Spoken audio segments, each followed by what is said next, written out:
बुजुर्गों मेरे दीनों अल्लाह का हमारे पर इतना बड़ा एहसान है कि हमें कलमा पढ़कर लोगों ला इलाहा इल्लल्लाह मोहम्मद रसूलुल्लाह कहो। ये कहेंगे तो सब आसमान तराजू के एक पल्ले में रखे जाए और एक कलमा दूसरे पल्ले में रखा जाए और कलमे वाला पन्ना भारी निकलेगा, अलग निकलेगा। भाई मेरे दोस्तों, अब पूरा यकीन करें कि यादत तूने हमें सारी दुनिया में जितने इंसान है, ये मुसलमान ही नहीं, मुसलमान हुजूर सल्लल्लाहु अलैहि वसल्लम हमारी मेहनत पर आ जाए और गैर मुस्लिम इस्लाम पर आ जाए। या अल्लाह सारे लोगों को हिदायत दे दे और हमेशा के जहादत के अज़ाब से बचा दे। ये फिक्र है तो हमें मोहम्मद सल्लल्लाहु अलैहि वसल्लम की और बनी इस्राइल के नबियों की नकल नसीब हो गई। जो जिसकी नकल उतारेगा उनके साथ दुनिया में जो कुछ हुआ और हमारे साथ भी होगा, उसके साथ भी होगा। आगे अल्लाह ताला उनका हश्र करेगा। जो जिसकी नकल उतारेगा उनके साथ होगा। हम सारे के सारे अल्लाह पाक से दुआ मांगे, या अल्लाह हुजूर सल्लल्लाहु अलैहि वसल्लम यहाँ से कलमा पढ़ता था फौरन कलमा फैलाने वाला बन जाता था।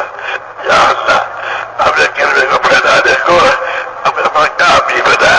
दादा हमें भी और सारे उनके मुसलमानों को माफ फरमाकर सबके दिलों में कलमा उतार दे और ये सारे के सारे तेरे हुक्मों को मोहब्बत और जिंदगी से पाबंद बनकर पूरा करने वाले बन जाए।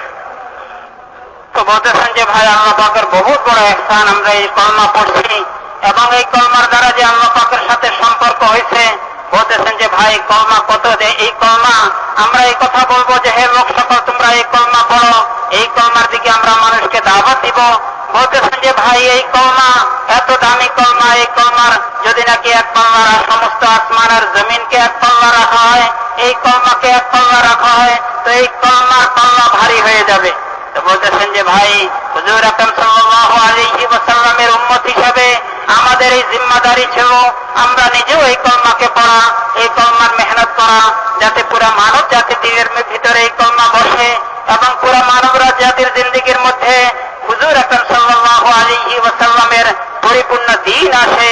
বলতেছেন যে ভাই আমরা যখন নাকি এই কলমা পড়ছি, কলমা পড়ার কারণে যখন নাকি এই কলমার উপরে মেহনত করব এবং এই কলমার মেহনত নিয়ে ফিরতে থাকবো তো আল্লাহ জাল্লা শানুহু নবীদেরকে যেরকম সাহায্য করছেন, নবীদেরকে যে মদত করছেন, নবীরা এই কলমার মেহনত করার কারণে আল্লাহ জাল্লা শানুহু নবীদেরকে যে সাহায্য করছেন আমাদেরকে ওইভাবে সাহায্য করবেন এবং আমাদেরকে ওইভাবে নুসরত করবেন।